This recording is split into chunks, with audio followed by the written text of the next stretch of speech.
mencari informasi atau melakukan penyelidikan di sekitar lokasi bahwa sebelumnya itu memang ada bapak sama anak ya yang dulunya pernah mengandung, tetapi anaknya tidak ada, gitu Pak. Itu kan anakmu sendiri, kenapa tega? Kenapa tega? Sebabnya apa? Bisikan apa? Bisikan siapa yang nyuruh? Orang Klaten. Nyuruhnya gimana? Jika kamu ingin kaya, anak kamu dihamili sampai 7 kali dibunuh. Terus sekarang kaya nggak, Pak? Sekarang kaya nggak, Pak? Kamu melakukan itu ngancam nggak? Kamu ngancam nggak melakukan itu? Ya? Ngancam gimana? Kalau kamu ini melapor akan saya hukum. Itu ya kira-kira ya.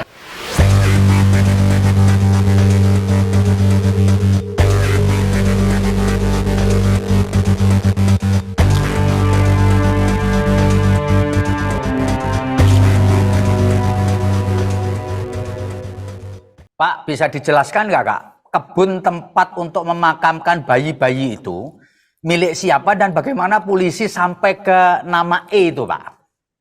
Ya, jadi begini Pak, lokasi tersebut itu tepatnya di Kelurahan Tanjung Purwokerto Selatan, yaitu di pinggir sungai. Ya, kemudian di lokasi tersebut awalnya itu ada kolam, kemudian mau digunakan gitu Pak. Jadi dikerjakan atau diperbaiki supaya mau digunakan, kemudian ditemukan makam gitu Pak. Kemudian karena kita sudah menemukan ada 4 makam, maka kita menduga bahwa ini ada kaitannya dengan tindak pidana.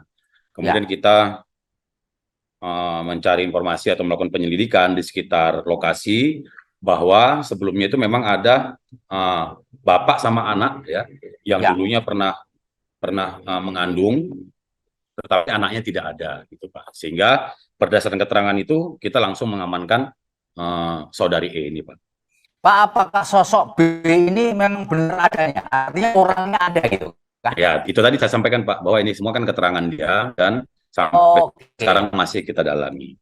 Jadi tapi kalau menurut dia si B ini sudah almarhum gitu loh Pak. Iya. Jadi menurut keterangannya si tersangka, si B ini sekarang sudah almarhum, jadi nggak mungkin kita temui lagi gitu. Seperti itu. Atau memang nanti akan berusaha kita tentunya akan dalamin Pak. Semua keterangan tersangka pasti kita akan dalami kebenarannya dan harus kita uji Pak kebenarannya. Apakah di lingkungan tempat tinggal tersangka dan keluarganya ini Pak memang memungkinkan untuk orang bisa melakukan apapun tanpa tetangganya tahu? Saya kira tahu Pak ya. Jarak di situ saya sudah ke TKP, saya melihat ya. Di situ juga penduduknya juga padat. Ya saya kira tahu. Ya. Dan Pak Kapolres, kalau dilihat dari sini kan si orang ini atau tersangka ini kan mempunyai istri ya Pak ya. Mengapa selama ini istrinya tidak bereaksi untuk lapor polisi atau lapor pengurus RT setempat atau pengurus kampung gitu Pak? Jadi perlu saya jelaskan Pak, Rudi punya istri 3 Pak.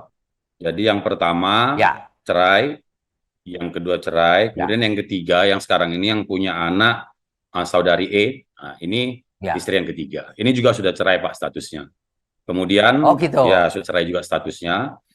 Dan istrinya kenapa istri yang ketiga ini tidak melaporkan? Itu tadi Pak, karena ya bahwa saudari S, ibu si saudari E ini diancam oleh saudara Rudi bahwa kalau perbuatan Rudi itu sampai banyak yang tahu dan kemudian banyak yang mengetahui, maka mereka akan diancam akan dibunuh. Sehingga atas ancaman tersebut, sehingga saudari E maupun saudari S ini tidak melaporkan, begitu Pak. Pak, saudari S ini apakah berada dalam satu rumah, dalam satu gubuk dengan tersangka atau sudah tidak lagi berada dalam? Oh, sudah pisah ya? Sudah pisah. Itu kalau boleh saya tahu berapa lama Pak? Dekat-dekat di situ Pak. Oh, dekat-dekat situ ya? Ya, dekat-dekat situ. Pak, apakah boleh dibilang bahwa keluarga dari tersangka ini adalah orang yang kalau kita sebutnya gitu kayak gelandangan gitu Pak ya? Orang yang tidak punya tempat tinggal dan mungkin itu juga gubuk yang ditempati sebenarnya status tanahnya juga nggak jelas gitu. Apakah gitu Pak? Saya kira tidak Pak ya. Jadi mereka ini juga ada rumah ya, sebelumnya juga ngontrak ya. Jadi Ya. untuk tanah di situ, kalau seandainya statusnya bagaimana kami belum mendalami. Nah, tapi yang jelas mereka ini bukan statusnya seperti gelandangan yang kesana kesini. Mereka juga ini ada bekerja juga gitu Pak untuk si saudari tersangka Rudi ini Pak.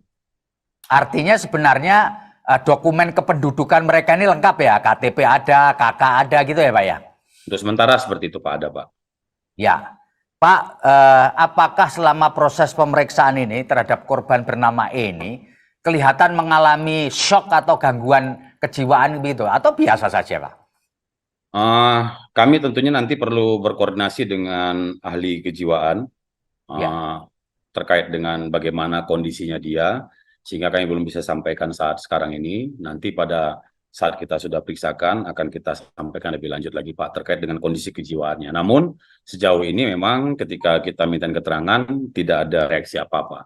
Tetapi jadi itu biasa bukan, saja gitu Pak? Biasa, tetapi itu belum menjawab apakah dia ada depresi atau bagaimana. Tentu ini nanti harus kita lakukan pemeriksaan secara kejiwaan. Pak, apakah terhadap tersangka ini juga akan dilakukan sebuah asesmen terkait dengan kejiwaannya, Pak? Karena kan tentu, Pak, agak menarik gitu loh. Tentu, Pak, kita akan lakukan semuanya terkait dengan asesmen kejiwaan dan lain sebagainya terhadap tersangka maupun terhadap kedua saksi ini nantinya, Pak. Pak, sepanjang orang ini menjalani pemeriksaan terutama tersangka ini, apakah dia juga biasa saja gitu atau ngelantur atau apa, Pak? Gimana, Pak? Apakah ketika dia menjalani pemeriksaan tersangka ini, Pak, tersangka R ini, apakah dia ngelantur biasa saja, normal-normal saja atau gimana, Pak? Untuk sementara ya hasil pengamatan kami secara visual ketika dia diperiksa sampai sejauh ini dia masih menunjukkan batas-batas normal Pak ya. Jadi tidak melantur dan lain sebagainya. Dan dia bisa semua menjawab dan jawaban-jawaban dia itu berkaitan dengan jawaban daripada saksi-saksi Pak. Oh.